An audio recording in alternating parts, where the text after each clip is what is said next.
how do we find the value and find something to kind of be a tangible and practical mechanism with the nature of our reality? Well, yeah, I mean, in the beginning, it's really hard to know that, right? Like when you first start out, it's definitely it's something where it usually starts out as fun, or it starts out as is like it's almost like someone trying to find God, or like religion. It's like someone starts going to church because they're like, I need something. So you take the first initial step. And a lot of us as truth seekers, we tend to all start at different points.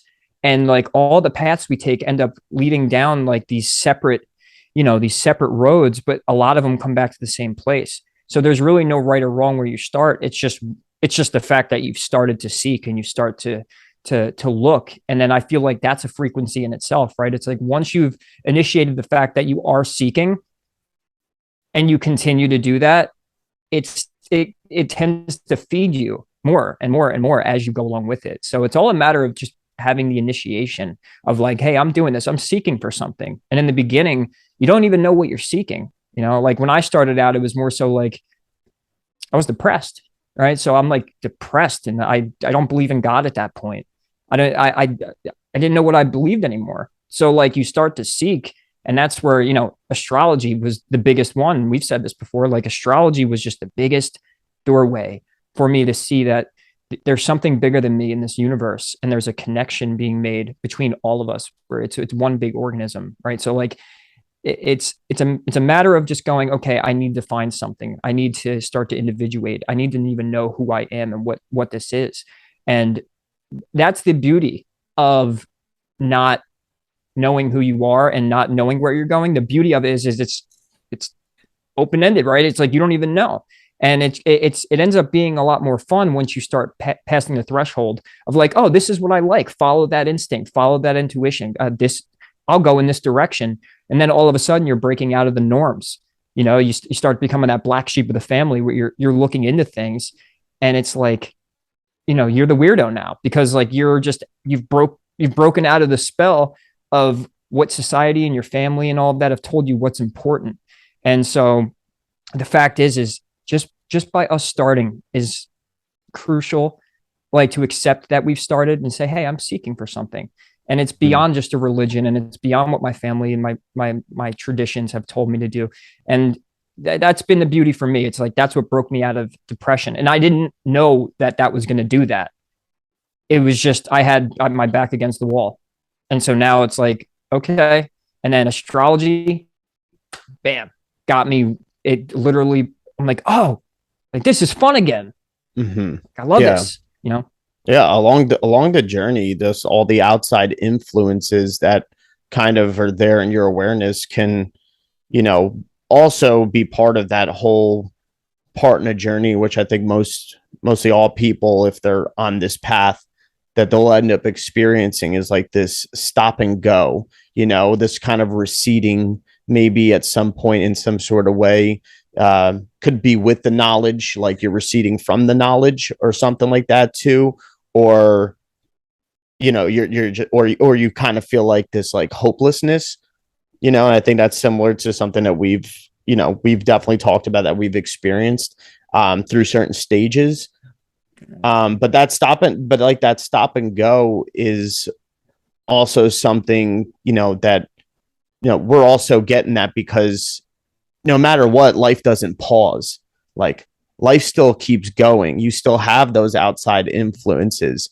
You still have those things that are very rooted in this realm of how we do things. And, also, the doubts of people, the energy that they give off to you and shit. Like it's tough, and no one experience or no one journey looks the same. There's similarities. And I think that's something to grow and build off of, is through these experiences, especially like saying about the astrology. Like I feel like I've experienced that too, because anytime I've felt those stop and goes, the one thing that I didn't let go of was the astrology, because, with all the other information coming up from the esotericism, like everything going on in the world, like I would sit there and stop. And if I acknowledged the astrology in some sort of way, it puts me back into that awareness of being like, shit, we have like this real deep cosmic connection to something way higher than ourselves. Um, and we're all just spiraling around in this infinite whatever it is. So, that's amazing on its own, and that's what kind of refreshes you to be like, oh, okay, this is why I continued down this journey and this path and this thing. And it allows you to like shift into what this refreshing feel you need is in order to continue that journey, I feel like. Yeah, yeah. I mean, you know what it does is it keeps the wonder going, right? Like a Mm-hmm. lot of the times, I think people, before they even start the truth seeking journey, or like looking beyond into more of taboo matters and occult stuff and all of that, is they lose their wonder. And when you lose your wonder, and all of a sudden you're too in the left brain, right? You're too in logic and rationale, and it's all about the lower three chakras, right? So it's about just survival, consuming, gaining power, and it's all about in a way, it's great to have the animal desire nature in people, but they get lost in that, and that has a lot to do with they don't wonder anymore, and wondering becomes then a childish thing to a lot of people. Or if they do, it's just it's coffee talk, right? It's just sort of Mm-hmm. like it's bullshitting around. But to think big and to go into something like astrology, it's like a Mm-hmm. trigger, or it's like a key card, right? It's like you start looking into it, and then it turns the wonder on again. Oh wow, this is wait a minute, this is huge. And a lot of people, it like the argument for a lot of people with astrology is like, oh, you can make anything work, anything fit. It's not true, and we've proven that plenty of times. The first batch of episodes we did, we talked about the science of astrology, and we talked about um, things that happen more on a global Mm-hmm. matter, right? Like if you look into history and events, it comes alive at that point. You start looking at transits, and you look at this stuff, and you go, wow, this clock, it really is alive, and it really is influencing the world, and we're almost unconsciously living out this story in this movie, and it makes the wonder turn on, right? It just Mm-hmm. activates it. And then once you have something like that, like for us, it's the astrology. Some people it's Jesus, some people it's Mm-hmm. religion. It's a wonder, but is it to a lot of those people? Do they truly know the value of what it is they're learning or what they're following?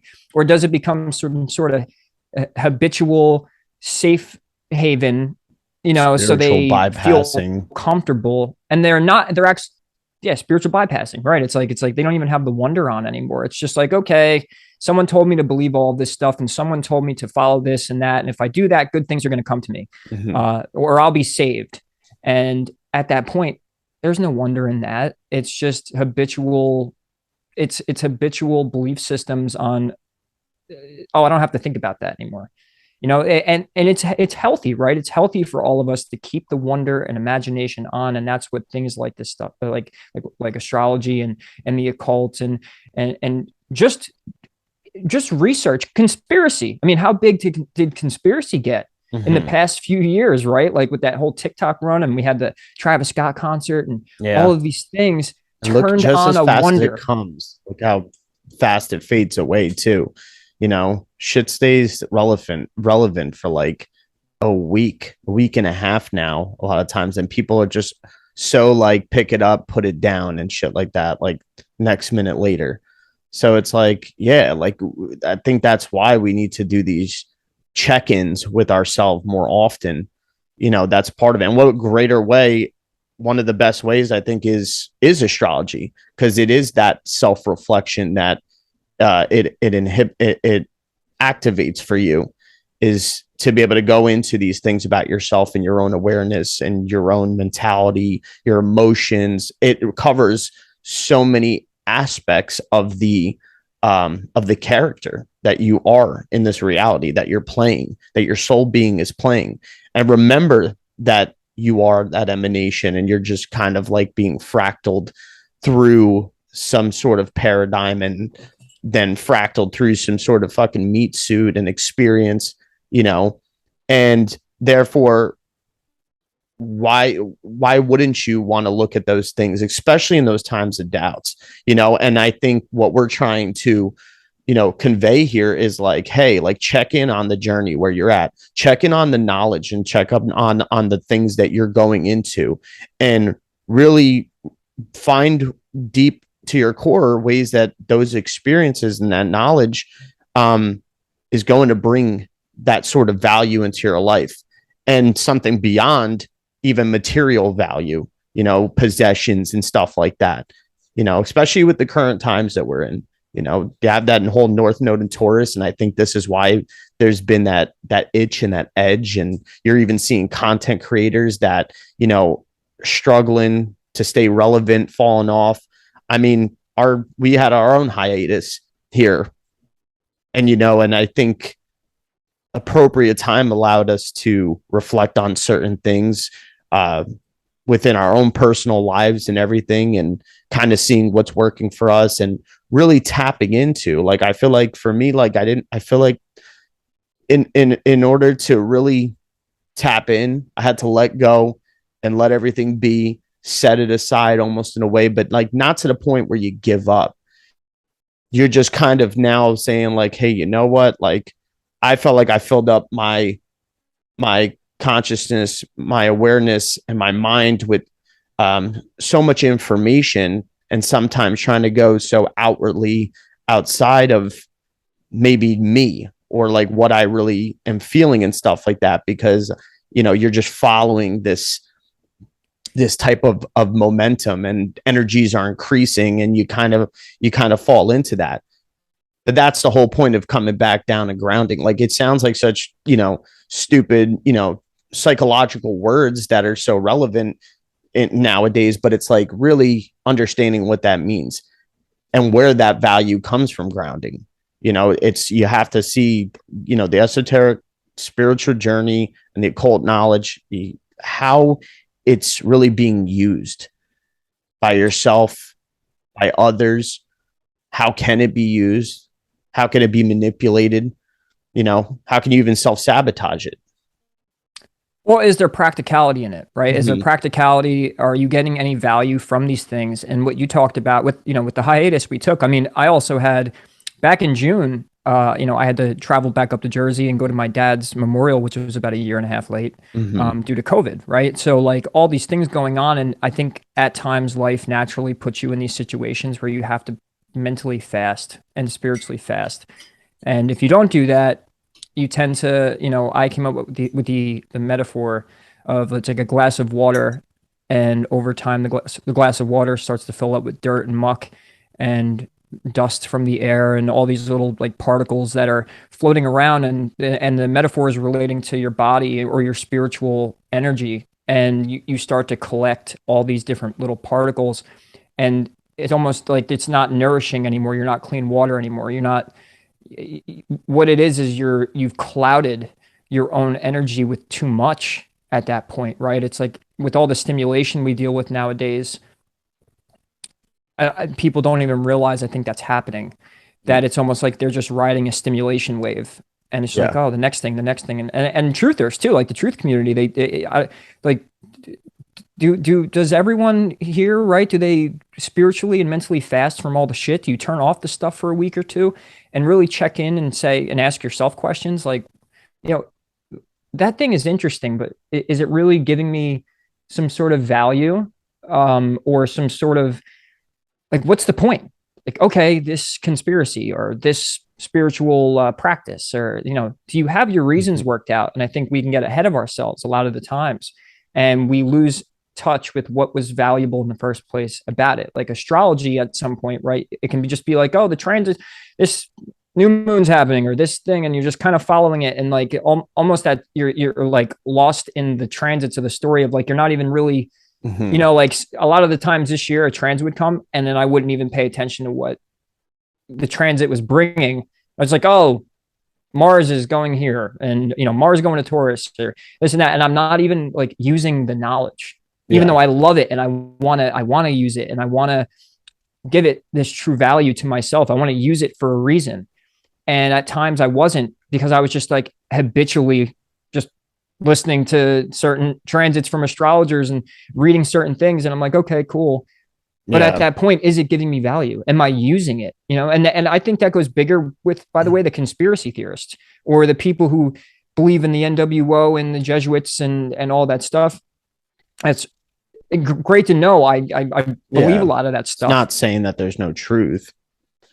No, but what are you doing with it? Yeah, exactly. How is that truth ultimately leading to your own truth? Like that's the thing. Like especially at the whole thing, it's like if you're just kind of like because I feel the same way when it came to listening to astrology or even taking note of certain transits and stuff like that. It just kind of was like through one ear and out the other, and not realizing maybe deeper into it sometimes that like it's not just a story of what's happening, like it's also the story of you too at that time, during this season that you're in. And those things can help you really see the bigger picture of maybe what's going on. And that's the other thing too, like that I felt like the the time away and that checking back in and kind of maybe setting certain things aside and not trying to be so much on the go go go the way society has programmed us to be.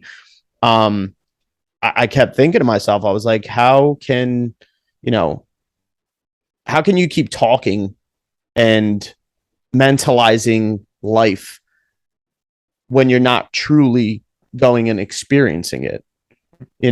I like felt that to the core, and it was like a shock to me. And I was like, are you really living life? Like, are you going out having experiences, or are you just talking about experiences? you know and that was something that kind of like really put me in check in that way, to be like, hey, you know what, like maybe you do need to step back. Maybe you do have to kind of like go into society and see and experience, how to take what you know and make things in your environment more feasible and beneficial and stuff like that. Like, I'm not saying everything's going to be all great and hunky dory, but like see how somehow does it translate? Are those things going to come up for you? And not in a way that you're going to like despise people and despise society and hate shit and be angry and stuff like that, but to rise above that, especially when you do notice certain things and you do make certain connections. Are you seeing all the synchronicities? And when you see that, are you seeing it to the point that it is a language? And are you in full awareness of what this language is? Then do you know what it's saying? Like, this is where I think that there is like these levels to it. And the best way that I feel like I've learned is by going out and having experiences. And that doesn't mean just going out partying bullshit, none of that stuff. Like, no. Like, there's obviously a vibrational frequency when it comes to that shit. Like, and that can pull you into weird ways. But like, are you truly having the experience of whatever's going on around you in a healthy balance? And then, like you said, are you taking it and taking what you're like, are you actually learning something from it? And then are you taking it and actually finding it to be this practical, tangible way of using the knowledge that you've gained, or knowing that you need to go more into a certain knowledge to better acclimate these experiences? Yeah, I think a good way to put it is you have America, especially, is it's consumerism, right? And people just consume and consume and consume. And yet what they're consuming has no nutrients or nourishment, whether it's physically, mentally, and all of that, right? It's like someone who just goes and eats fast food and DoorDash every day, and they're just constantly taking in shit. And it's like, at that point, is that food actually food? Is it actually nourishing you? Or are you just consuming to consume? Mm-hmm. And then now I'm not getting any value from the thing I'm consuming. I'm just doing it habitually because I'm almost just, I've literally habitually got addicted to consuming a specific thing. And this can go into, this could be information, right? It's like information. You could do the same thing. Like, think of it as fast food. It's like when you're learning things, you go on the internet and you go to your social media feed and you have certain channels you watch constantly. Has it turned into pointless fast food just to fill a void? Like, just habitually you're learning these things like, oh, did you hear about this conspiracy? Or did you hear about Trump? Or did you hear about Biden? Or you hear about Ukraine? Did you, like, at that point, do you have any useful information there for anybody else or yourself? Like, is this thing actually serving a purpose in your life? It's good to know things, it's good to consume, but you need to consume things with nutrients. And it's something I've noticed over and over again with so many channels and so many people that talk about facts, information, research, the news, media, anything. It's usually garbage. And what I mean by that is sometimes, yeah, you give a fun fact or you give a fun perspective, and at first it could tickle the dopamine receptors, and you're like, oh wow, that's crazy, and this and that. And then the next day, it's like, because we're moving so quick and we're just consuming, it's like, did that, what you just learned or took in, is like, is there a practicality to it? Is there value? Are you actually doing anything with it, or are you just barking at people and and constantly taking it, like it's like you're taking in, spitting it back out, taking in, spitting it back out, and no one's getting any nourishment here, right? So it's just, be careful with what you're doing with consuming. Uh, if it doesn't have value, you need to check up on that, because then you get unhealthy. And say with physically, right? If you're just consuming and you become overweight or you block your arteries, you're going to physically die. But then when you go to say things like information and these deeper truths or conspiracy or spirituality and stuff, you could do the same thing. Like you can overconsume and then be spiritually dead by the time you're done, or mentally dead. It's like, oh, wow, I just took in a bunch of shit and it didn't mean anything. Like where am I putting this to use? Mm-hmm. Yeah, I think that's a major goal of ours, and even the purpose of this conversation is because we do want to bring to the forefront, especially even with the work that we do in our own time for the podcast, whatever projects or adventures it may be, is to bring to the forefront that awareness of the ability to be getting trapped in that hive mind mentality and all these thought traps, the mass formation of things, the consumerism, capitalism, whatever it is, politics and stuff like that. And like learning how to refrain from getting boxed in by those things, because of the fact of, you're understanding how certain things you're consuming are lacking, that are lacking any tangibility.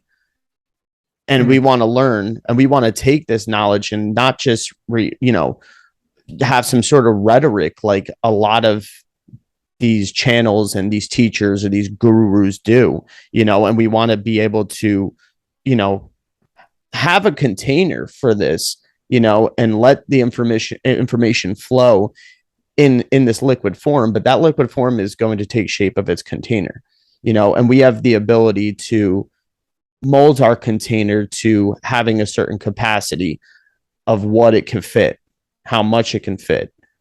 So I think that the biggest awareness too of all this is the false prophets, like we just said before, the gurus, the all-knowing sages. Yeah, exactly. And they could be in all areas of anything. They could be in religion, they could be in conspiracy, they could be in spirituality, yoga, meditate. It doesn't matter. Like even the whole like political extremists and stuff like that, and real superficial people like these political or activist groups and shit.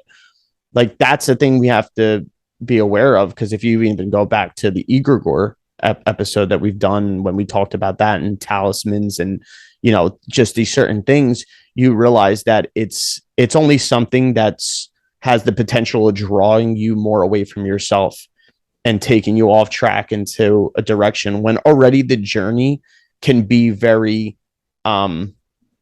sometimes confusing to navigate. Like it could seem very confusing because we have these conflicting emotions about certain things, like I said, because all of this external stuff, and then if we could realize that when we're consuming information that we're getting real external from it, hey, set your boundaries, know how to come back in the ground into the real truth and the real value of this knowledge, like, and that's the things that I feel like as we're starting back up and everything that we're doing, like not only are we going to show it the interesting, facts and watching all the synchronicities connect and everything, and even sharing real experiences and stuff like that, and how to translate this language and how to speak back to the universe when it's speaking to you. Like, these are the things that we're going to get into, and to really try to shift this momentum that we're seeing, like you said, with the whole, just people's retention, and trying to find the next stimulant with this information. Like, it's okay that it stimulates, but like, is it stimulating your growth? Is it allowing you to sow seeds and keep this sort of state of being like, okay, like, I just want to keep progressing. I want to keep progressing, like, hopefully, like, through and through, not just in the material realm and stuff like that, but like to the core of whatever I'm emanating, wherever I'm being emanated from. Yeah, it's stepping away from the spiritual fast food, the mental fast food, right? It's like bringing a meaning to certain things, where like when I watch a lot of even conspiracy and Illuminati stuff, and Klaus Schwab, and all this stuff, it's all very interesting. There's a lot of facts, there's a lot of things that could be proven, but then what are we doing with it? Like, that's what I'm sick of. Like, we're all talking about this stuff. It could be about the flat earth. It could be about, and by the way, that community I commend, because they have meetups, and they try. They have, I think that's the biggest thing I do commend with that group. They're one of the tightest truth communities, like, or networks within the community that I've watched. But then everyone who's talking about the evil cabal and the NWO and all this stuff, it's like, okay, you just told me all this stuff, so what are we doing? Or it is just waking people up, or just barking out all these facts and all of that, is it going to really do anything? If I type in a bunch of words and they match with numbers, like gematria, can you bring that into a court of law? Or could you bring that to just a group of people and say, okay, like, we have the bad guy now? And even if we did, it's like, okay, so what are we doing? And is this enough to prove something? And if not, I think that's where, like, when you have a little, the communities within the community, where you have the conspiracy, you have the spirituality, you have the 5D earth, you have the gematria, you have the astrology, and all of that, they're all kind of separate, and they're kind of riding their own wave. And then they don't step outside of what it is they're, specializing in, and nothing is getting done. It's just it's a fragmented community. That's the truth community. And so that's why we wanted to focus on value and practicality, because whatever we're talking about, is this of use? And it could be honestly, you could just be a perspective that's of use. All of a sudden you say something and it wakes someone up, and then, okay, this had practical use because it changed the way I thought. And with my changing of my thinking changes my actions. And that's probably what a lot of the goal is to a lot of channels and stuff like that. And that's great. But where's the physical practicality to it? What are we going to do with this stuff and knowing it? Same thing with I know this for a fact, that there's probably a lot of people in astrology who they just watch, like how we were doing, Gio. Like, we watch the transits and we're watching the thing, and then it's kind of like, okay, you don't like plan anything out or use the knowledge. It's like, if you're going to learn something like astrology and you believe in it, and you think this transit's coming, so make sure you're doing this. It's like, I feel like that's a microcosm of what goes on in the whole community itself. It's like, okay, you've mastered or specialized in this specific area of topic, and okay, it's almost like we just know about it. Like, okay, I know about it. Yeah, I know this guy's the bad guy. I know that this conspiracy exists. Oh yeah, Mars is coming into Gemini. We're going to be talking a lot and all that. It's like, how can we learn to start consuming all of this and turning it into nourishment and nutrients for the mass, for the collective? Yeah. In the intake, you got to be able to adapt methods for this transformation, to really be able to facilitate that understanding that comes in, and to bring things more into an intuitive, side, or what people call channeling and stuff like that. Like, it can't just be such, grab and go with the information that's coming in. Like, are you allowing it to root and plant in and allow to tap into, you know, what else is this knowledge coming in saying to me that's not going to show up on that screen or in this book. You know, it might have, it's assisting, but not to get hung up necessarily on the information itself, you know. And then like the other thing is, I think, you know, with a lot of these specific communities that we're talking about and how they just kind of have like this dead end mentality with it too, and especially mostly like the conspiracy side of things and how people take that. I think the big problem is the fact that it's like people have literalized the hero's journey, like to the point where they don't realize that the story is about themselves, but they also take it on the hero's journey and what that's been through all aspects of mythology, history, all the ancient stories and teachings, the deities, all that stuff. It's always been about the hero's journey, but they're not translating that to a way that everything functions. You know, it's not that it's happening to them, it's happening for them, you know. And therefore they think that, oh well, if I just do this and that, I'm going to defeat the bad guy, you know. And they're forgetting the purpose. Mm-hmm. You know, there's always a bad guy in the story, but there's always a purpose, you know, for the bad guy. Because what would be good then if we didn't know what bad was? You know, so it's the same thing though, and you could see that reflect with the fact that, you know, light comes out of the darkness, you know. The same thing, like right. The you know, sound comes from the silence. There is a start. Yeah, you need the backdrop. Yeah. You know, like silence is the backdrop for sound. And for the good guy, the backdrop is the bad guy. Like what makes the good guy is the bad guy. You need that, right? You need the contrast. So it's not always just about taking down the bad guy. Sometimes the bad guy is it's metaphor for things within you. And you're the bad guy to yourself, the bad guy in your own journey. And it's all about figuring that out. But if we're always externally focused on narratives and we're not trying to figure out mechanisms, right? I want to say it. The machinations.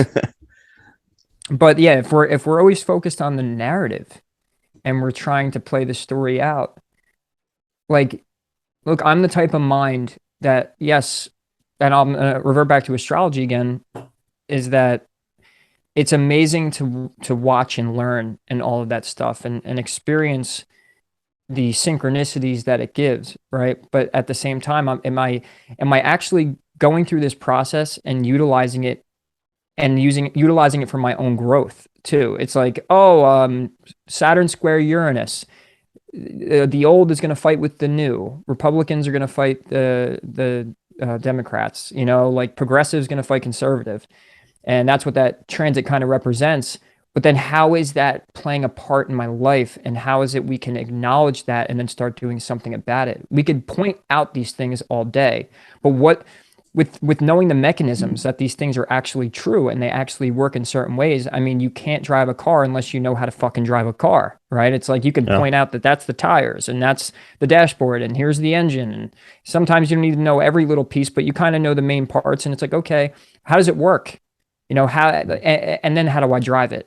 You know, what is it? Oh, it's a car. Okay. So I get in it and I put it, I hit the gas pedal and yes, that's how you do it and all that. But you want to have that combination of knowing what the hell it is and how it kind of works a little bit, and then you drive it. Where a lot of people just kind of like to point at it and say, "Oh, that's what it is." But it's like, do you know what this thing does? You can get it and go to another place with it. You know, so the same thing with the information.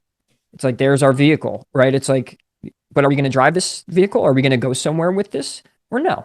You know, and we have to start turning things into tangible things. Like you said, we have to turn it into something we could use. And if it's not, and we're just focused on the narrative, you know, we're not getting anywhere with pointing the fingers at people. When you're learning occult, when you're learning conspiracy, when you're learning astrology, when you're learning anything, even just simple, more everyday stuff, less taboo, politics, finance, all that stuff. Instead of just dealing with the current situation and not learning more about it, people just kind of live it and let it be, and they just try to get by day, not trying to gain wisdom and expansion of the mind upon the subject, not learning how the banking system works, right? Not, or the, like how it's a fractal banking system and that we're always going to be in debt and the whole Federal Reserve thing and all that. A lot of people don't know this stuff. And if Yeah. they did, they wouldn't want to be a part of the system in the first place because they've gained more awareness and knowledge about, it's like, this car has, what's that shit in Fast and Furious? What is shit has turbo in it? Was it Yeah, not the nitrous yeah, oxide, right? nitrous. Yeah, it's like, this has turbo in it. This, it's a little bland of an example, but the thing is when you know more about these things, you know how they work, you know what it is and what it's used for, and instead of just living out the narrative and letting it almost take you where it wants to take you, that's where we start making the use of the information. Someone who's using gematria and just pointing out numbers and they're just yelling at people and then saying, this is showing you who the bad guy is. Go out on the streets, lift up a protest sign and say, these numbers match. The bad people over there, this is proving it. And if that's at that point, I'm not even trying to rip on it too much, but if that's not working, obviously we have to learn more outside of that realm, outside of that topic, to start bringing people in more. Don't beat a dead horse if something's not working. Goes back to our hiatus thing. We need to stop, take an out breath. Oh, okay. And then you start slowly taking the in breath again and taking things in, but you have to let everything out. You've already started breathing in at some point. So you make room for fresh air. And, you can't just keep breathing in, and then it ends up just being, it's lacking nutrients. It's lacking oxygen at that point.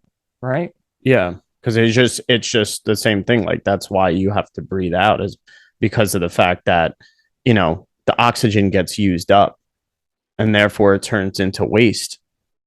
And you have to excrete that waste, clear the space, and to be able to take in the new that's necessary. And it's a constant cycle. That's what we're seeing by everything that we talk about, is the fact of understanding the origin of the cycle, what that even means, like, how we're seeing all the different types of cycles that are going on within our own lives and through bigger macrocosms, on the most minute scales and stuff too. And like, I think that's something, like, no matter where you are and you're on your journey or how you got there, like, it doesn't matter. Like, we always have this question of how we got here. And here is everything. Like, it can be anything and everything, whether it's human existence, whether it's how we got here economically, it doesn't matter. And we should be able to retrace our steps, not only to see, like, how we got here, but also where we're going, what we came from. Yeah. And there's a lot of looking into that when it comes to looking at the origin stories from all the different cultures and ancient teachings, whether it's the Sumerians, the Mayans, the Bible, the indigenous people and stuff like that. Like, it's absolutely fascinating, but you keep going deep down into it, whatever, and you kind of start seeing these connections and seeing the similarities. Okay, like, now what is that saying for you? What is that saying? Like, you have to ask that question of where that's going to be applied. What is here? Like, why did you even originally ask that question? What here are you talking about? There's different categories and definitions, but it can be confusing to the mind when you're trying to, find this real end result or something like that. And it's just important to really culminate that knowledge and to take the step back now and to see, okay, well, where does that leave me now? With that origin and where it's going. There's certain things that are in my control. There are certain things that I can intentionally, do or perceive in a certain way and stuff like that. And there's also things that I cannot control, but I can also stay afloat in those times. So what is the real value in what what you just took in from learning, say, those ancient origin stories, uh, or even decoding the Bible and stuff like that. What is that story about you and where you are in your journey now? And where you're trying to be headed. Well, and you know what's funny? I don't think I realized this, but I was having a phone conversation with it was with Jimmy, and I remember we were talking about something with history, and we were talking about the United States, and we were bringing up facts, and he actually made, not that he misunderstood how I was portraying what I was trying to say about, say, the occult and the Freemasons and all of that, and he didn't see the value, right, in what I was saying. And that comes from, just say, a lack of awareness, or you, maybe someone doesn't find value in knowing the Jesuits are bad and they're they're controlling the world and all of that, it's like there's this here and moment that everybody has, and they're going to find their own way of valuing certain information and certain perspectives. And when you kind of stay in the box with one perspective and you don't expand beyond that, you're not reaching more people. Or if you've stifled and you're not reaching more people, it is time to do that. It's time to do the out breath and go, all right, I made my point on this, but I need to continue on and find more things and more facts and more perspectives, and Mhm. and expand my mind so that I can communicate to people more on a deeper level. A lot of channels and a lot of people I watch and or podcasts, certain people don't go beyond their own bookends. They're Mhm. within their own bookends. They don't step outside of astrology, gematria, occult. Matt McKinley calls it reality junkies, Mhm. just observing synchronicities and the dark side of synchronicities. It's like, okay, but you are limited then to the people that find your channel, and then if you stay within those bookends, that's it. You've stopped now. You stopped growing yourself in your own mind and consciousness, and now you've also limited yourself on who you could reach. And so we stopped learning because we're just on autopilot. And I noticed that with so many people. And like even the conspiracy heads, it's like, okay, you're pointing out all these bad guys and what they're doing, and it's true. This guy bought all these farms, and there's this company with the jab and all of that, and they're doing this, and the stocks here, and the rich people know this, and it's like, okay, you've Mhm. proven your point. So what's beyond this? What's the value of this? What are you going to do with that? Instead of just creating more social media posts and videos about the same stuff and going a full 360. And if you don't notice that yourself is, if you're not growing, or if your audience isn't growing, don't we need to sit back and say, oh shit, let me relax, take an out breath and go, okay, so where can I expand from here? So then I could start having more growth and expansion within myself, within my channel, within the community. We're never going to reach the answer if we just think we found the answer. Oh, it's the numbers. These numbers tell me this is the answer and this is what we got to do. And we just got to go yell and bark at people that these numbers show us this and this is the bad guy. It's like, well, no, maybe there's way more to that. And hey, in a community of truth seekers and people who are trying to be light workers, if you want to call them that, or people who want to enlighten others, and yes, we do need specialists, but we Mhm. also need an overarching network and community where it's like, okay, in this section, you have the specialists of astrology and gematria, and then over here you have people who scope out the news and find the conspiracies and do and look for the puzzles and the certain things just in the more mundane version of it all. And then over here you have the people who are more of a cult, people who believe in the rituals, and they do they believe in ley lines, and they want to figure out the metaphysical science of the earth and the realm that we're in. And you got the flat earth people who are doing a great job with investigating, like, oh, wow, they found some stuff that might say, like, wow, Mhm. some of the things they say, it's like, well, that just made me think. And why am I going to deny what they just said? Because, but yeah, there's pictures of CGI uh, Earths, but people want to say that's real. Dude, that one Pluto video we watched, it was so nonsensical. And I'm sitting there like, oh, how could people just not want to open their mind to an alternative perspective? Oh, Mhm. that's right. They're within their bookends. They don't want to step out of them. They've gotten comfortable. They have to worry about putting food on the table, and they have to worry about their family and all that. But doesn't that scare some people, where it's like, what if it's designed that way, to where it's like you don't even have enough time to step outside your bookends and say, well, I'm a conservative. I believe in this politician, and I do this on the side. I have to just feed my family, whatever. And hey, you're gonna have a lot of people that are simplistic like that, and that's all they need. But within the community of truth seekers and people who are trying to help and save the world through awareness and perspective and figuring out this big puzzle of life and the more darker matters of the occult and taboo, astrology, whatever it is, there ends up being a glass ceiling for every sect. And the only way I could see this benefiting or starting to grow is if we learn to collaborate and we learn to put things together and also step outside the fucking bookends. Mm-hmm. Yes, your numbers show a lot of things. Yeah, you're great, good, collect it for data. Put it to, you're over here, but don't shut down another community or another perspective because you think they're fucking wrong. That's how all of these, it ends up becoming all fragmented nonsense and nothing gets put to use. We have to respect all the areas, but then within our own specialized areas, we have to learn to also step outside, breathe out in what we're trying to learn, and take an in-breath maybe in something new over here.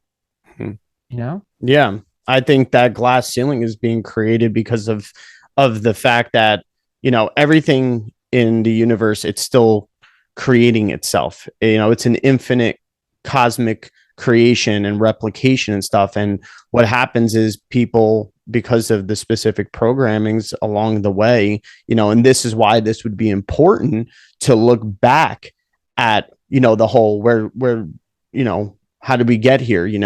If you start looking deeper into the programming, so to say, whatever, whether it's, through television, music, food, whatever it may be, it's like, now, okay, you saw it, but now how is that information going to translate for me to deprogram from those things so that I can do the most important thing and assist the self, assisting myself in the process, to be able to sit there and now, because realize that most of what people are doing, say with these sort of topics or groups and stuff like that, or these communities, is they're also, they're content creators, right? Well, nothing's really created, it's being replicated. So they're end up replicating the specific knowledge, but they're also a lot of the times replicating the same functions of dogmas, like these dogmatic systems, and that ends up being the cap on thing, that ends up being the glass ceiling, because all of a sudden anything outside of that, you kind of kept everything in this box. Everything else outside of that ends up somehow, if you're not looking at it in this everything's connected type of way, you're starting to now see it as that it's conflicting and you develop a bias.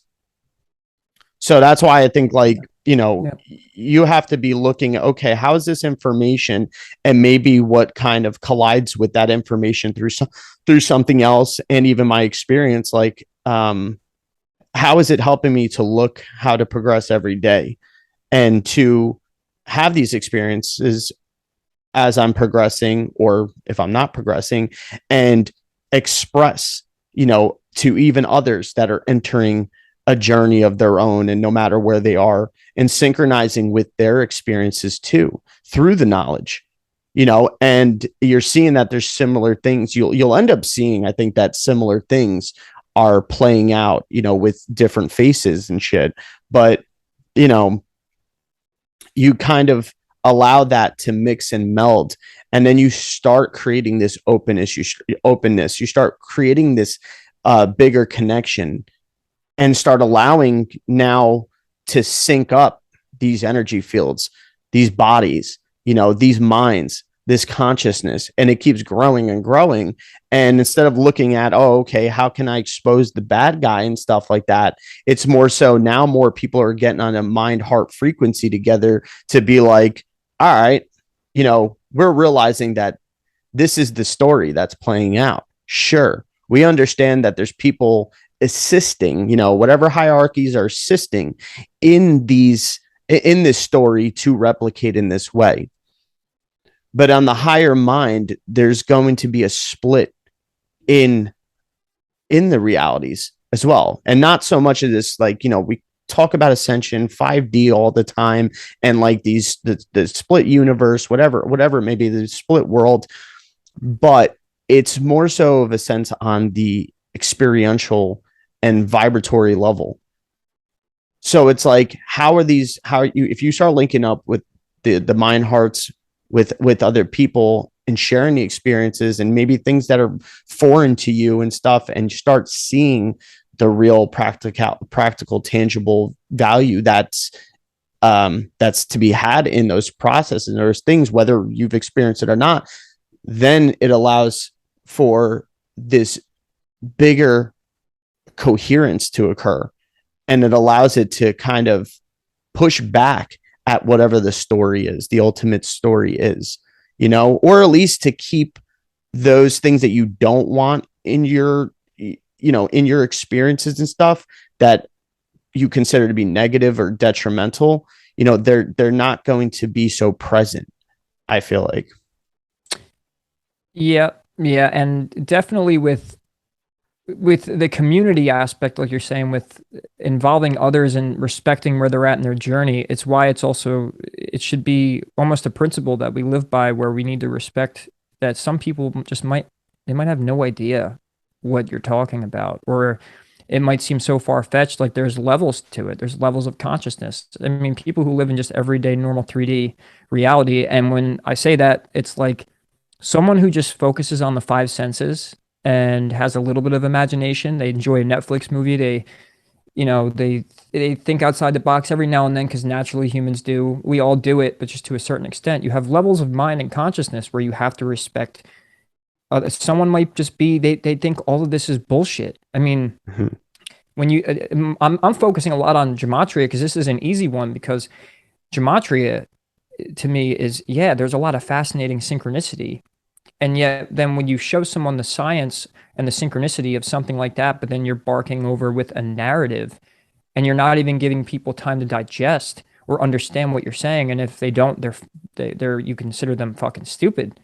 Then there's going to be a threshold to that. It's not going to really make anything practical. It's like, oh, check this out. I figured it out. There's a pattern here. It's a real thing, and there's a lot of truth to it. And I can't really pinpoint what the narrative is completely, but I can kind of tell you that. But isn't it more fascinating to show someone that the fact that it just works like that, and there is these synchronicities actually playing out, and there's at that point, it's like I feel like the more valuable and practical thing from something like gematria is, hey, look, there's the universe is it has this language and these things line up, and it's doing it all on its own in its own way, and it's amazing and it's fascinating, and to break people's minds open slowly with the fact that some of this stuff is even possible. It goes back into astrology too. It's like, well, can't you just make things work and fit and all of that? You need to show people, no, you have to slow down and respect people where they're at, or nothing's going to change. You have to figure out what's valuable in the first place about the thing you're trying to teach people, the things you're trying to learn. If you're unclear about it, or you're stuck on a narrative and you're just on a hamster wheel with your perspectives on something, and you're no longer expanding on it, and you're just over and over again, it's okay. You know, at that point, there is no value. It's just, you're just really good at something. You're really good at decoding something. You're really good at finding something, and then you're in a dogmatic way saying this is what it is beyond that. It's like, no, I think it's more interesting to show people that it's just happening. And when you color it in with your own narrative, you've now made a religion. You've now made a cult. And because you can't fully prove the thing you're trying to show people, it's going to immediately turn them off, because maybe they don't believe in the fact that repeating numbers is going to show you everything. And they're not going to believe that a planet supposedly how many, million miles away and all that is going to affect us here on Earth. Then you have to backpedal and say, okay, wait, I have to respect where they're at, and find how they could find this valuable first. And then you move up the tiers with people and say, now do you see this? Okay, so now I could show you what I meant about these numbers line up with the Jesuit order, and how it could be possible. A lot of people don't think this stuff's possible. They have a lower level of consciousness. Um, I mean, God, I hear so many people rip on spirituality, astrology, flat earth, all of that. And it's not because they're stupid, and it's not because they, there's something wrong with them, or they're just a sheep, and whatever we call people who aren't woken up. Mm-hmm. They lack awareness. They lack that one fact, that one thing that we ended up finding when we were at our lowest point, to put us on this journey to actually want to say, actually, whoa, there is something here. And now I'm interested. So tell me more. But if you're just like, this is all the stuff, this is what it is. If you don't believe me, then fuck off. Mm-hmm. It's just not, it's not going to work. It's just, we have to learn to find the practical value. Like, we have to ground our information. We have to ground our perspective, or we just keep doing what we're doing. Yeah. That's why we want to talk about this, right? Like, I Yeah. think as time goes on, we could probably word stuff better. It is our first Mm-hmm. podcast back, and I feel like I could do a lot better at almost defining the point I'm trying to make here. But Yeah. it's really why we're honing in in simple terms, in layman's terms today, on Mm-hmm. practicality and value within the knowledge that you're trying to learn and portray and understand and teach people. Yeah. Well, this is why we're going into it, because we're also coming from a place where we've been going through this process. I'm not going to say we did this already or anything like that. We're still in it. And we're far from You always completion. are. Yeah. Right. But there's something from our experience, our time away, our friction times and stuff like that, that have led to a certain process, and I think the most obvious value that you can get through everything that you were just saying was, to look at whatever you're doing, thinking, teaching, saying, and really evaluate, is it bringing connectivity, or is it just creating more friction? Yeah. Is there cohesion would be another Yeah. good word. Yeah. Yeah, exactly. Because that's part of life. Life is this whole procreation process, this whole, connectivity. Especially everybody wants to talk about the oneness, but then puts themselves so separate from other people and other things, or put them on pedestals, certain things above them, even themselves. Like, so, where are you creating a connectivity?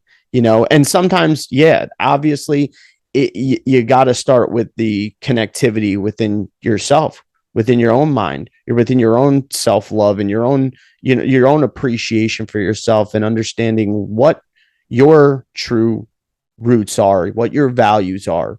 These are the things that you have to look at within yourself first, obviously, but sometimes it takes looking in the reflective mirror of other people, other experiences. You get to see that as well when you start to understand. Especially, this is what you get from learning the esoteric, the occult, the astrology, the metaphysics of the nature of reality. Everything is, you start to see there's this web that just is all, everything is interconnected. And like I said, like everybody constantly hear this oneness and unity consciousness that we are, we're being projected from.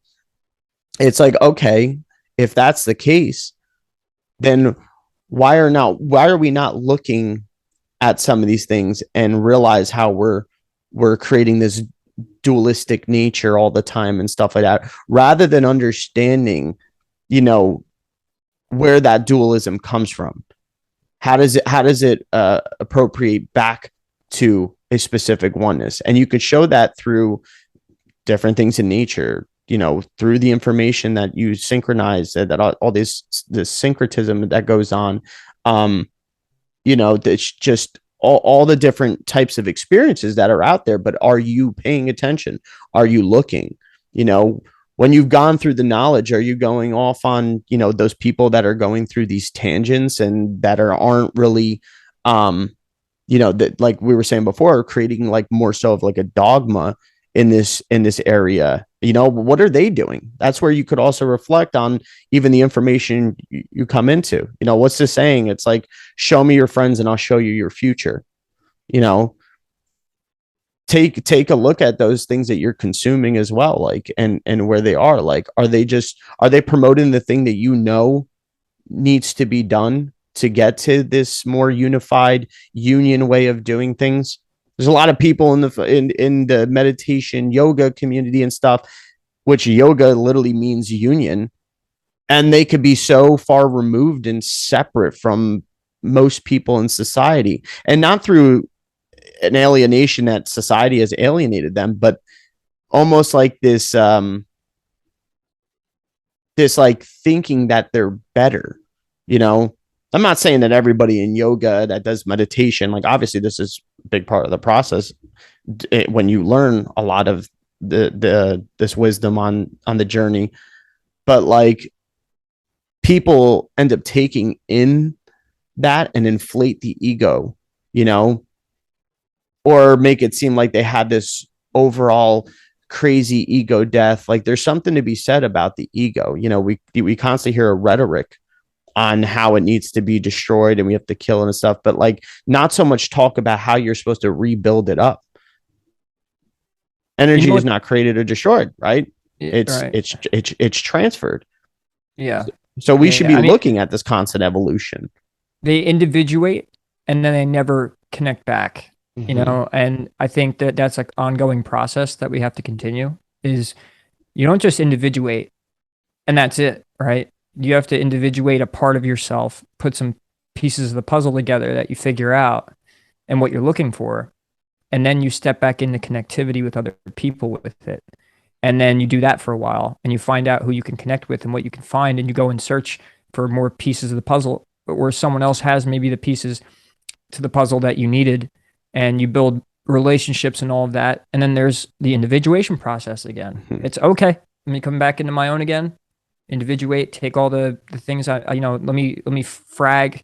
I've defragged. Let me frag again. I've defragged. Let me frag. And when you take the defragmented pieces, or if you've gotten to a point where you need to defrag and step away, that is the individuated process because you're defragging away from all the noise and all the stuff that you're intaking, and you're going okay, and then you fragment, which would be individuation, and then you go back out again, and then almost like you want to shake it up again and learn more, break more pieces of your part of yourself, break apart yourself a little more so you can put more pieces back together, and that's kind of what it takes. But most people will once they get comfortable in a certain state of individuation, oh, I've learned, I know astrology and the transits and I know the planets, so I don't need to go beyond that. It's like you're stuck in an individuated state, and it's not a full blown individuation.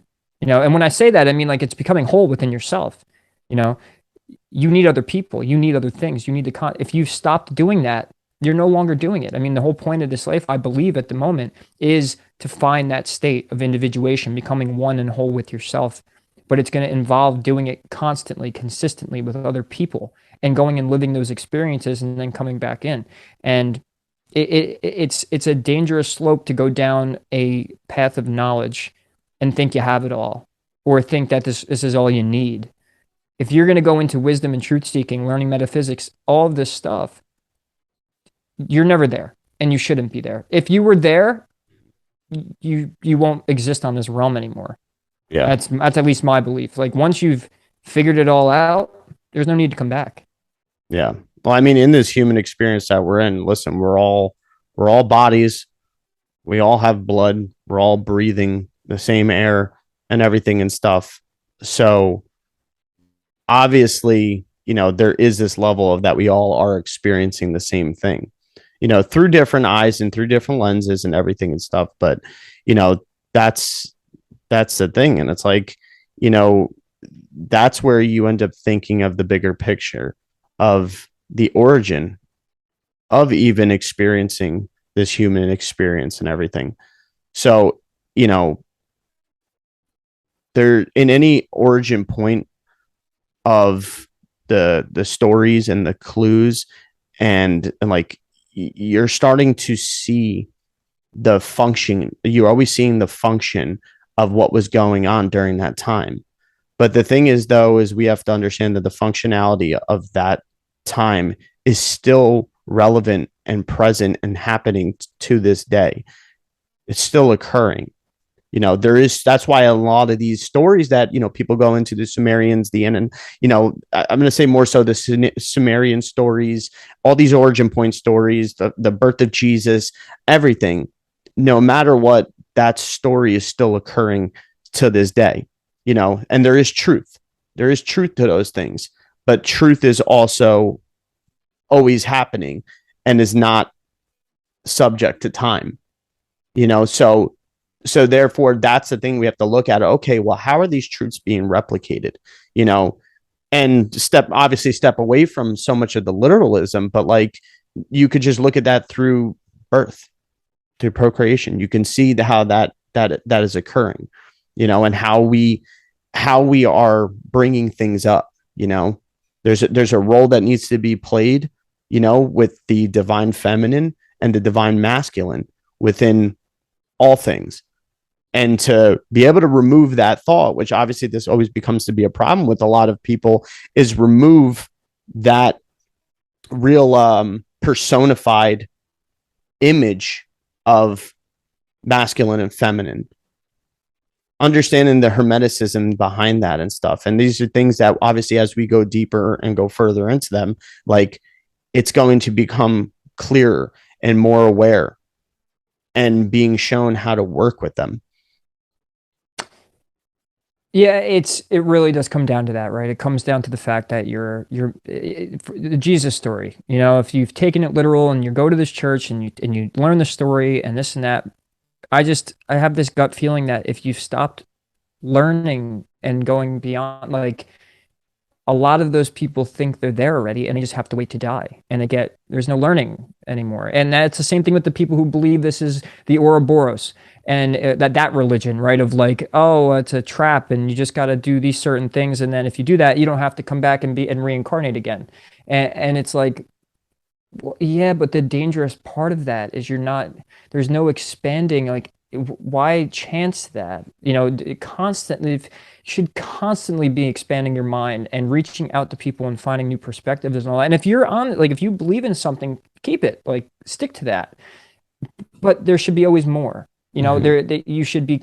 And then if you think you are the master of something, yeah, communicate it and try and deliver the message to people and try to give them value. But if you sense that the value has hit the threshold, it's hit the glass ceiling, then maybe you need to go somewhere else and start learning and looking again. And that guru thing with me, man, I'm a little over that. I'm a little over people being stuck in their specialty and not helping consciousness grow anymore. And that's what it's going to take for all of us to expand our minds and grow our awareness and perspective on things and gain more, I guess, like, insight into what it means to study the occult, what it means to study esotericism.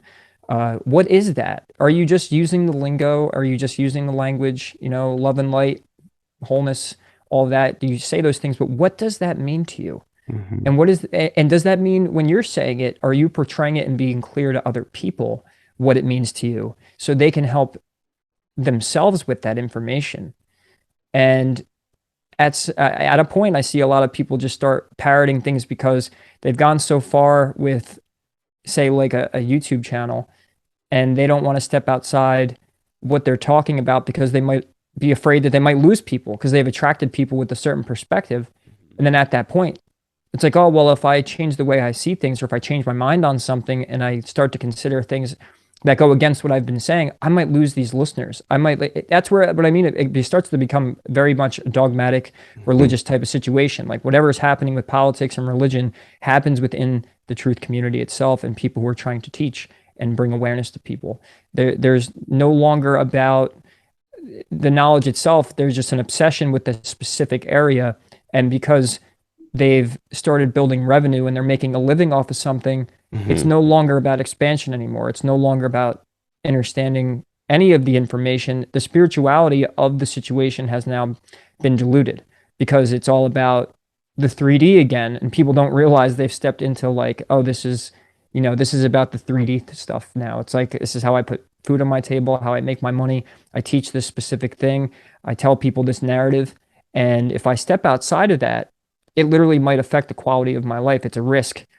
And a lot of people I've noticed aren't willing to step outside and take that risk because Hmm. they found their comfort zone. And some of them, you know, hey, look, if you really are invested in something and you've cool. And but then at that point, it's like then we do need an overarching network that Hmm. connects what that person specializes in with something over here that's special. You know, it's like connecting gematria with astrology, with esotericism, with history, with science, with whatever the earth is. Hmm. And then it becomes this cohesive and less artificial uh, organism.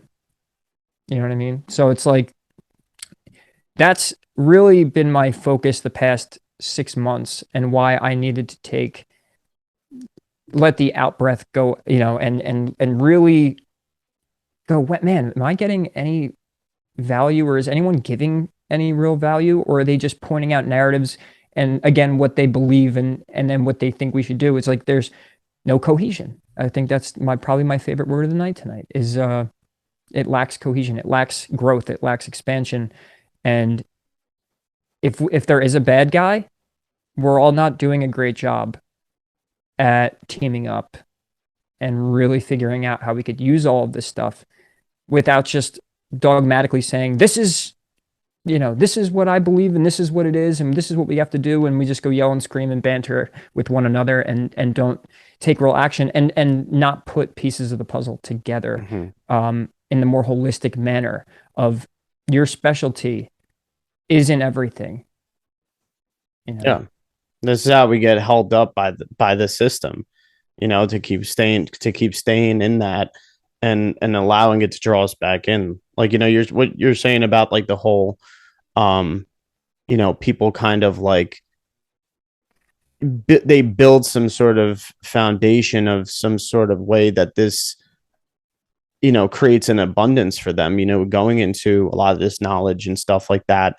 And they may see that it works for them to a degree as well. And it's helped them get to where they are in the success. And, the system kind of still has the hold on them, um, by, having to keep up with a certain amount of revenue, whether it's followers, subscriptions, all that stuff too. But it's like, there comes a point where, just like anything, things are going to fade, and especially with the knowledge, especially if there's no real workings there and stuff like that. That's where the person's got to check back in and be like, okay, like I got to remember that I'm also, why am I really teaching these things? Why am I even going into this stuff and stuff? It's the fact that should be, um, it should be something that's drawing something within you that needs to be expressed and come out in a sort of sense too. And it's not always going to be greatly accepted, but the true satisfaction has to come from knowing that that's your truth manifested, even if it's just being spoken. And some of these people kind of show their truth as more of these egotistical type of ways, and even a little bit of like narcissistic when it comes to anybody who challenges their ideals and stuff. And it's like, those are just prime examples of like literally what not to do, like plain and simple. Like it's just like, you can, if you don't see how that's not um how that's totally counterproductive, like, then I don't know what to tell you. You really need to really evaluate then. And this is the reason why we keep going in this spitting cycle all the time and everything, and feeling like we're not spitting upwards. We just feel like we're spinning down the toilet or just staying in the same place. There's the journey is there, the path is there. And, we were talking about it the other day, choosing the vehicle, you know, how are you going to get there? Ultimately, the journey and the if there's a destination, which we shouldn't be looking at as this end result, it's more so of this reaching a level of steadiness, of this higher vibration, right? And I know that could just sound like whatever, because there's only so much you can put it in words, But the thing is, though, is there is a ultimate, which is the ultimate function of this reality, of all the experiences, um, of the origins, and there's many facets to get to that spot, get to that area. But the level of what shape the vehicle's in, what shape the driver is going to be in, the path taken, is always going to be, there's always going to be those differentiating factors. Well, the through that conversation we had the other night was through the word privilege, right? It's a Mm, privilege. It's a privilege to understand and understand things. It's a privilege to take information and then to be able to decode it and put it to use. So that is once you've gotten to a point with understanding something and now you've actually used it, and it is this, it's not an easy thing to do this, right? To decode life and God, esotericism is crazy, and to even sit here and talk about this, it is not. It's why you don't have a lot of people that do it. You have a good amount of podcasts and channels that do this stuff, but it really is not one of the easiest things to talk about. I've heard Matt McKinley say it's like you get in front of a camera and talk about this stuff, but really, when you're trying to put it in words, like you said, there's not that there's so many words for something. It's just to package, step back on what I was saying. And, it's not easy on what I was just claiming that, oh, we need to make, if we're going to talk truth and wisdom and finding value in information we're learning, and it's not just that we're now consuming things just to consume them and almost like it becomes a novelty at that point. Well, no, it's a privilege. You've gained once you've done the work, you've earned a privilege to now utilize something you've learned that not everybody has the capacity to do. They don't have the level of awareness and consciousness to do that. You've given yourself the privilege, and you do it through hard work and discernment and discrimination. You were saying too, right? So like the privilege and using the metaphor is look, you're the vehicle, right? And you're trying to go to a destination, and that destination is truth and wisdom for your own journey. Everybody has a different destination, say, but for a lot of the same reason of self-discovery, individuation, and truth. So if you're the vehicle and you're trying to get somewhere, well, are you driving the car, or are you given the keys to somebody else? Or have you gotten on, almost, we were saying, like, have you gotten on the bus and that bus is just this, it's just going and you're just like, I don't know where it says it's bringing me to where I want. So I'll just hop in, take a seat, talk to people on the bus, and just hopefully, and not even not even ask the driver, like almost like, oh, this is where you're going. Yeah, sure. Yeah. But that might not be the exact destination you want to get at. And if a lot of people are taking the risk of just hopping on and allowing someone else to drive to where they think that they want to be or where they want to go. And yet sometimes it's good to say, pull the string and say, I'm going to get off here because I don't think this doesn't look right. But a lot of people just continue. And it's almost like the bus is going it's going either, it's like you've made a left on I-95, you go all the way down, and then for some reason the bus goes, oh, we got to go back this way. And you're going in circles, you're going nowhere. And it's because you're not driving the car at that point, and you have to depend on somebody else, that you're not going to get to your destination, or you're going to end up at the wrong destination. I loved the whole part of the metaphor too. When we were saying this is, sometimes it's good to find someone else to take the wheel. mm, And when you do that, make sure they're at least going to, using the metaphor of, if we're in America, we're going to a different state. We're going from Jersey or Florida, we're going to Arizona. And someone is going to, and metaphorically, the state that we're going to is truth and wisdom, what we want to learn, what we want to understand about ourselves and about life. And somebody might go, oh, well, I'm going to Arizona. You hop in. And they actually bring you there. But you were, oh, this is Phoenix. I'm trying to get to Sedona, but at least I'm in the right state. At least I'm in the right place. I'm in the realm. I'm in the area. I'm with yeah, these are my people. This was who I was looking for and what I was looking for. At least I'm in the right spot. And that's the good side of it. A lot of people are trying to get to Arizona, truth and wisdom, and they end up in Canada, and where they end up in the tri-state area. Or, well, if you're coming from Jersey, if I'm coming from Florida, it's like you end up at a completely opposite spot of where you wanted to even get at in the first place. And so with using this metaphor, it really is simply saying, it's like, take sometimes it's good to say, hey, I'm on the wrong bus here. I'm not going in the right direction. Uh, don't fear the fact that you might have to travel even more, even longer to get back to the place you want to go to. Stop right here and say, and if you're not sure, it's like, let me stay at the hotel for the night. Hmm. Let me think about where I'm going. Yeah, I thought I decompress. wanted to, I thought I wanted to go here, and it doesn't look like this was the destination I wanted. And that's, but most people just stay on the bus. Okay, you bring me wherever I Yeah. wanted. I thought I wanted to go here, so you take me where you may. And Mm. the thing is, and that came from the privilege thing, right? It's Yeah. like it ends up being a privilege to arrive where you were actually trying to go to, because not everybody does it. Not everybody makes it. It's not Hmm. easy out there to figure out what am I trying to, where am I trying to go? What am I trying to do with my life? And what am I trying to do with this information? And to stay constantly traveling in circles or going to places that have nothing to do with what you were trying to figure out is kind of what the truth community does and what a lot of people I see do. And even outside the truth community, it could be religions and politics. It's like, damn, dude, you need to take the wheel Hmm. and you need to realize where you're at and the fact that you're even going somewhere. And if you don't, you're just going to keep driving to the day pass. All right. Yeah, absolutely. I mean, that's one thing that's came to me when we were channeling this was that, um, you know, if it was easy to get to that destination and everything, then everybody would be there or already done it or be doing it, you know. But obviously, it's not, and that's why we say that, it's a privilege rather than that it's just a right.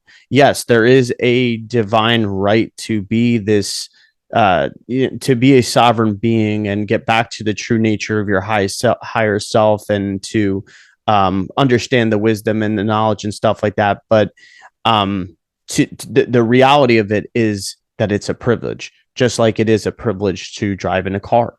You know, it's the fact that you're able to go where you want on your own time, how you want to, all that stuff, rather than having to constantly, have different vehicles, You have a right, by the way, you have a right to travel, but it's a Yes, you have a right. privilege to drive. Yes, That's that. exactly.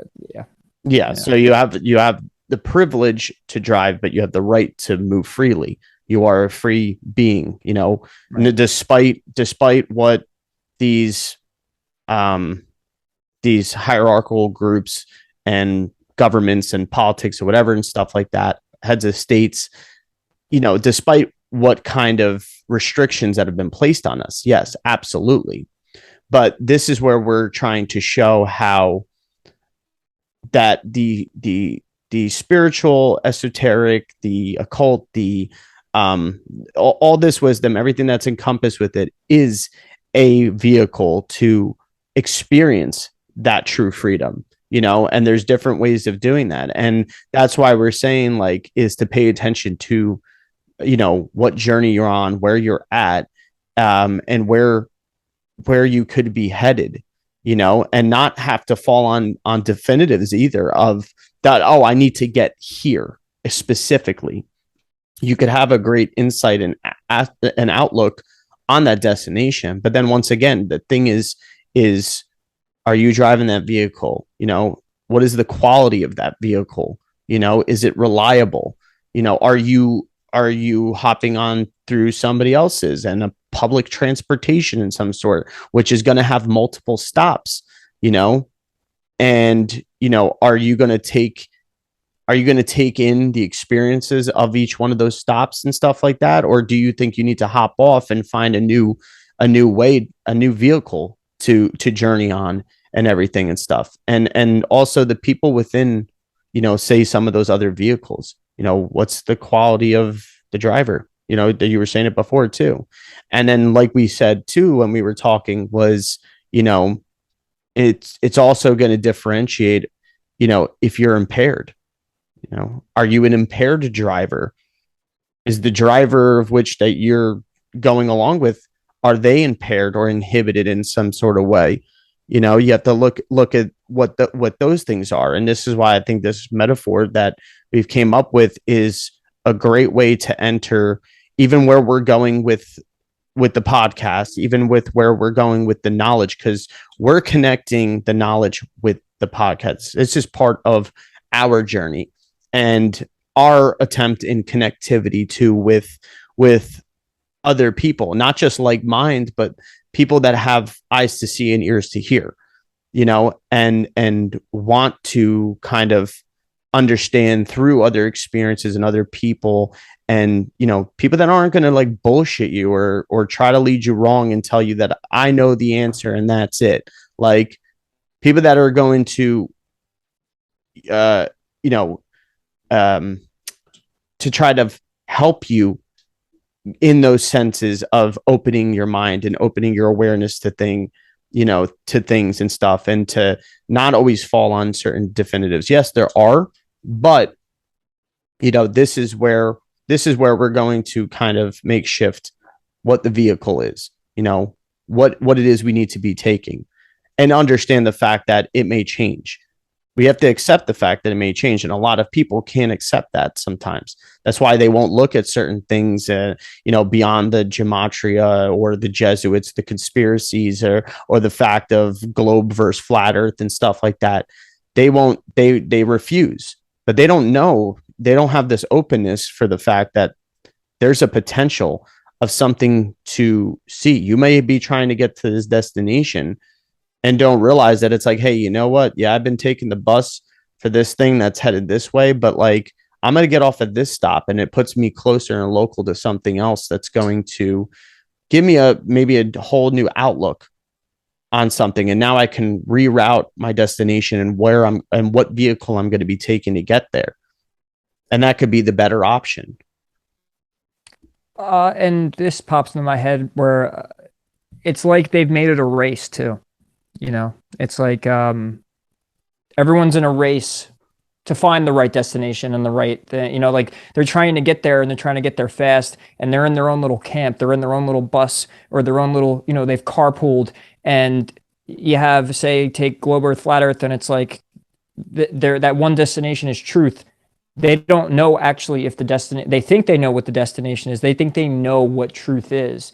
And they are just in a fucking rush, and they're in a race to go, well, no, where I'm going is right. Or no, where I'm going is right. And it's like, and they're hitting the gas pedal, and they're trying to swerve and hit each other off the road. And at that point, it is just a pointless race, where now it's not even about what destination they're going to. It's about the driving itself and trying to almost defeat the other person, and also being overly confident in the fact that where they're going is the right place. And maybe maybe it is right for a person to go down this specific thing. Whether we can prove that it's right or wrong, that doesn't matter, and that shouldn't matter. You are going to have camps of people, and you are going to have certain things where people are just going to see different and opposite from you, right? But the thing is it's a privilege to understand and truly almost integrate why and what you're doing, and knowing that and having the confidence in that. And if you believe that you're on the right path, then fine, but always question it. If you stopped questioning it, and if you just say, well, this is it, it's like,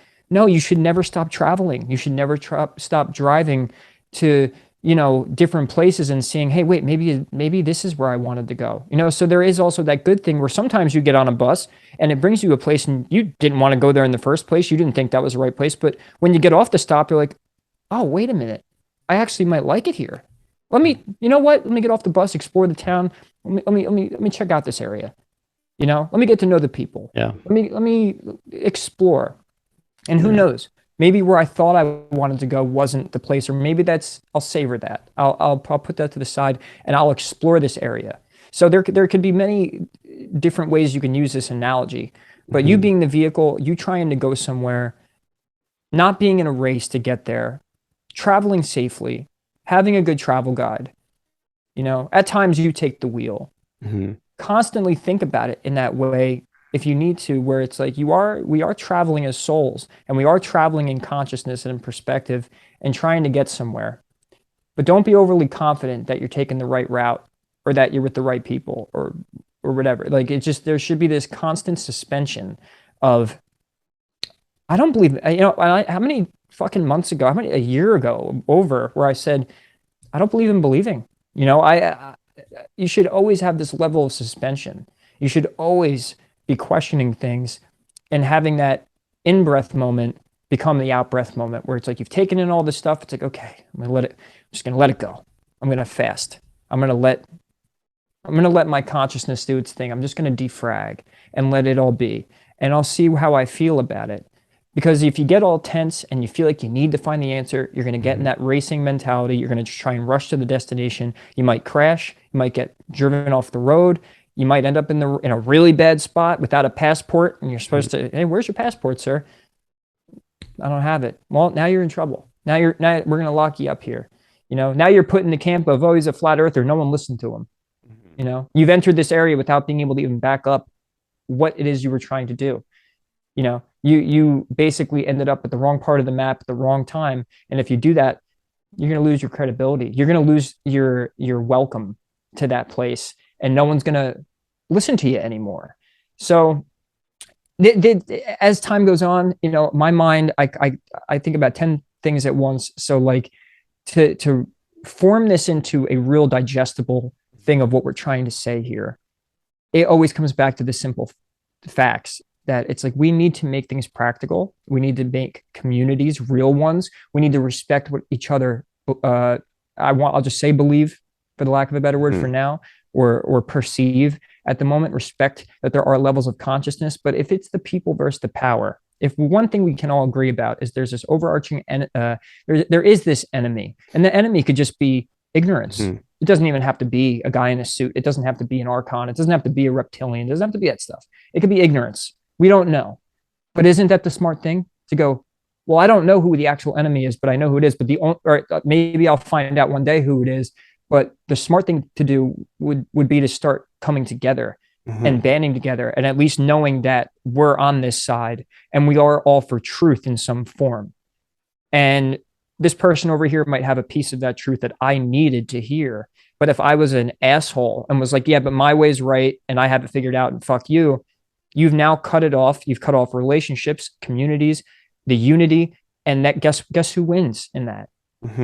Whoever the enemy is, the ignorance, the evil, the guy in the suit, the NWO, the Jesuits. So the less we tend to become cohesive and understand each other and understand we are traveling, and that maybe we should all sometimes take directions from our fellow man, or sometimes let other people take the keys, or sometimes you take the keys and tell people, hey, I think I know where I'm going, and have the utmost compassion for that. Like within the midst of doing that, having compassion and understanding your fellow man and knowing that someone else is on their journey and respecting them for it. And if you do have some great advice, you have some great insight, give it to them. And if they don't listen, they don't, but at least you've now created friendship. You've created a community, at least a sense of it. And people start to feel more welcome. And then the journey for truth ends up becoming so much more fun and efficient. And we're getting somewhere, opposed to just fighting each other and letting whatever this known or unknown enemy is win the war. And we could just be our own worst enemy. It could be that. So to stay suspended in what you think to have that certain level of suspension is absolutely a safeguard to not ending up at that wrong destination and regretting the fact that you went there and that you drove that far out of the way. And now you have to backtrack because you thought you were right. You thought where you were going was, it's necessary to do that. It's necessary to end up at the wrong place because then hey, I didn't want to be here. But to condemn people or to be ignorant of the fact that you might have chosen something that maybe I should go in that direction. I don't want to admit I might believe the earth is flat because of this, and this. I'll just stay here. And then you don't grow, you don't change, you don't meet new people, you don't experience new things. And then, that's how we end up where we're at right now, where we are stifled and fighting each other and the enemy's winning. Yeah. And back off on who is trying to figure out, when it comes to this enemy, like the who or the what is in control, like who or what is doing the workings and stuff, but rather how are the workings happening and the reason why, and know why you're doing it. You want to know the workings of it because you want to see how how you play a role in these workings that are occurring. So yeah, I mean, I think no matter what, too, we're also going to show it as we get into more specific areas and stuff, and we really hone in on certain areas, and we're going to keep it wide range and broad, but in this spectrum of the whole intention behind why we've come to this through our experiences, that through where we've been and where we are at now and where we're heading. This is where we're going to keep going with it, and to be able to now revisit all these schools of thought and all the knowledges, the teachings, the wisdoms, and to be able to come at it from this angle now, so that we really make sure that we pull out, like we've been saying, to pull out the true value of it for all of us individually. And it's going to, ultimately be for a collective purpose, in order to now see how the proper workings of all this knowledge are going to interact with the other ways of the workings of the who or the what, and bringing this sort of sense of clarity and unity and transformation of this whole system, at least in our perceptive reality, all of us, individually or so collectively too. That's the whole thing. So yeah, I think we just need to see where we're planting our seeds and everything and stuff, and each topic we go into, we'll be able to translate it through and look further into whether, look further than what just is being shown on the surface. Connect the dots. Are we expanding our minds? Are we nourishing ourselves? Are we nourishing each other? Are we creating relationships and learning from each other? Are we doing things to get somewhere? And if not, whatever it is that we are battling, whether it's ourselves, whether it's an ideal, whether it's a state of mind and consciousness, whether it's something, maybe it's the ascension, maybe it's 5D Earth, and the only way to do it is to, that one Albert Einstein quote of, you can't solve a problem at the same consciousness that you created it from, right? So it's going to take a matter of thinking different and seeing and trying to see things different, or just going beyond what, if you think you've grabbed a piece of truth, hold on to it. If you think the numbers mean something, hold on to that. If you think the stars tell a story, hold on to that. But it doesn't stop there. Mm-hmm. And if you stifled, and you have not basically done the work properly, I would believe. Mm-hmm. Like it's for a lack of a better word, or like phrase, but you've stopped doing the work at that point, because it's either a novelty, addiction, consumption, mm-hmm. to consume and only to consume. Yep. And there tends to be a lack of growth and all of that. And if we care so much about this world and each other and humanity and all of that, we're going to have to figure that out. We're going to have to really continue to figure out new ways to handle the information, and to teach it, and to show people it, and to give them practical use, to give them the real value. Why am I showing you this? Just so I could get you to support me on my Patreon and my channel, or just so I could try and get you to just be a follower of mine, or if I think I'm right, like, oh, just come fight the war and all that. But it's like, but there shouldn't be so many different camps. There should be some sort of unified thing. And I think that's where we need to figure out next. How can we unify and create more of a network with everyone, So, and that's really what I want to focus on personally, and also with the podcast, and also just with, I'm tired of hearing people just parrot things and nothing is getting anywhere. And I'm not saying I have the answer, but I think I'm just admitting that I know I don't have the answer. And I know that many people have great pieces to the puzzle, mm-hmm. but they don't have the answer either, because then we'd be on our way. And maybe we are, but it is a very underneath the surface right now. If we are on our way, we can't see that we're on our way. And I think people are tired of feeling that way, where they don't feel like they're getting somewhere. It's like almost like it's like they got their foot on the gas pedal and on the brake at the same time, and they think they're going somewhere, but they're not. So that's what we have to, I think, focus on, and that's going to be our where we come from, our basis of awareness and our foundation of what message we want to bring. And as time goes on, we'll get more clear and concise about what it is we're really trying to do and say through all of this. But it does need to be addressed. And we're for now, we'll do our best on not going in circles even with what we're trying to teach, but bring something to where you could follow along and start gaining more of awareness so you could think for yourself and take the keys eventually and go down your own path, just like we're trying to do.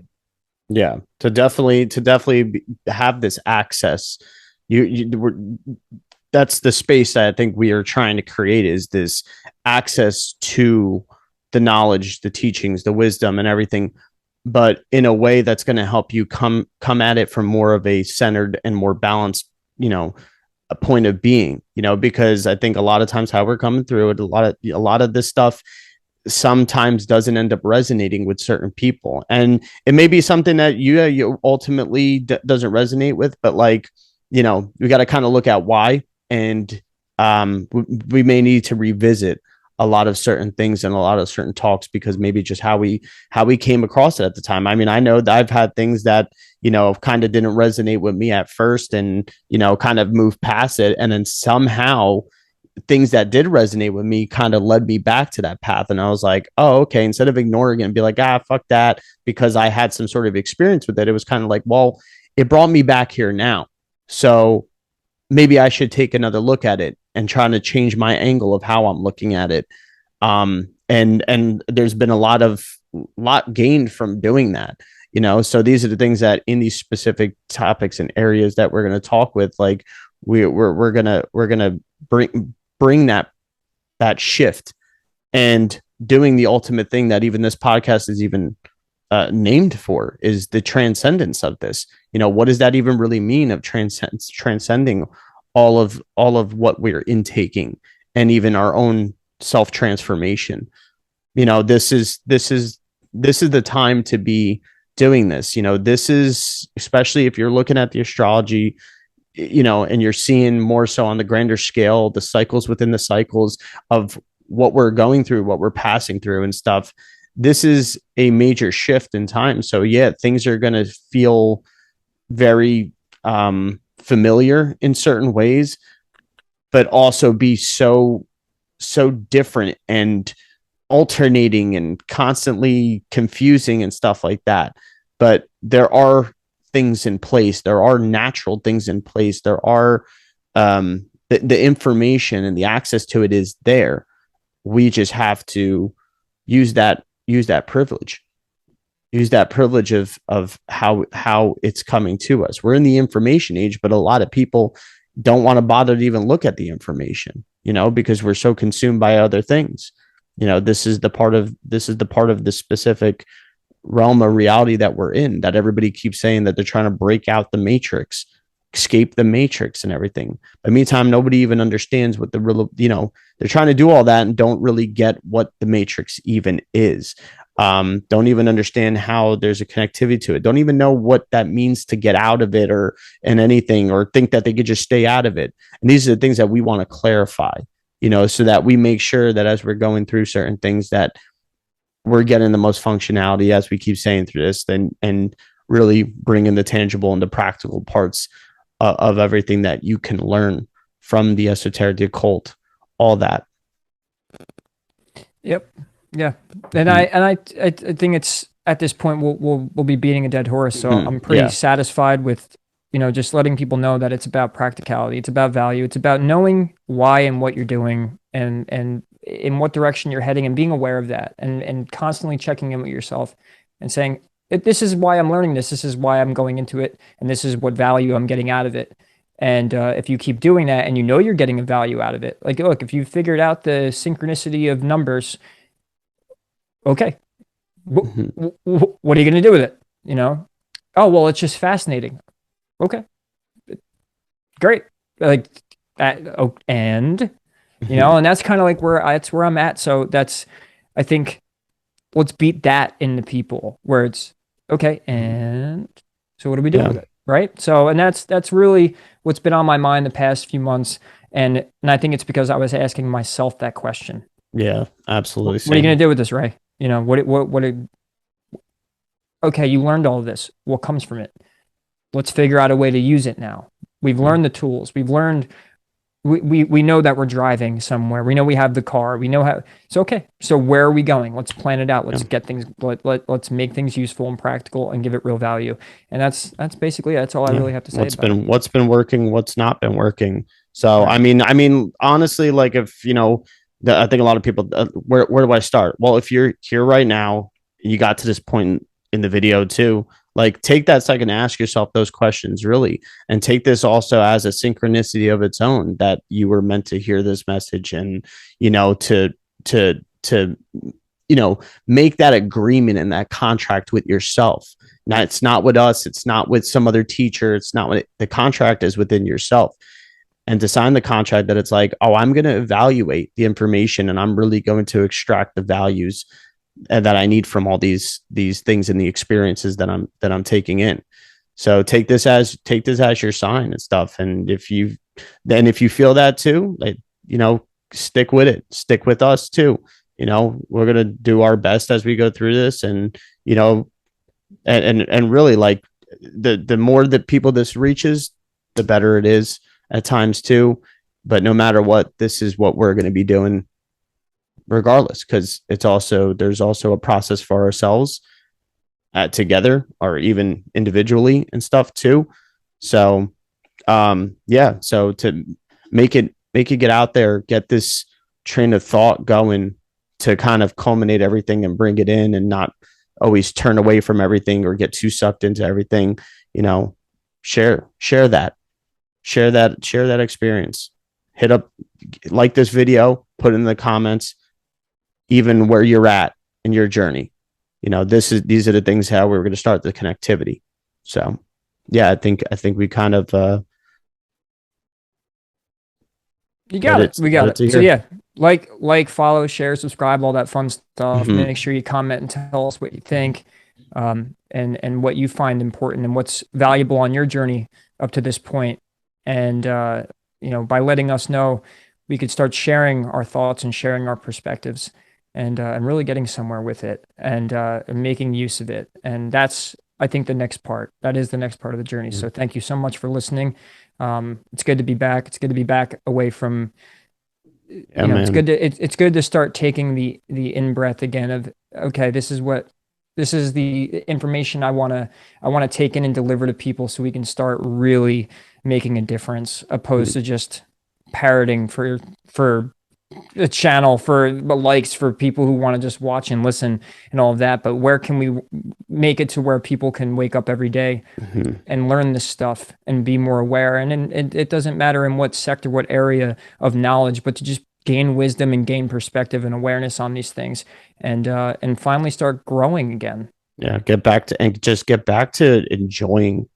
enjoying the experience and enjoying the journey as well. This is the intention. This is really, like, what else do you got? That's why you got to ask these questions. So Right. yeah, it's good to be back for sure. Glad we're linking up again and shifting this into a whole new direction and seeing even what's going to grow from here on out now. All right. Very excited to see where it goes. Oh yeah. All right. So thank you for listening, guys. We'll be back soon. Expect at least the weekly videos, and hopefully more content on top of that is going to be coming very soon. We got some stuff cooking up. We do. So thank you, guys, and until next time.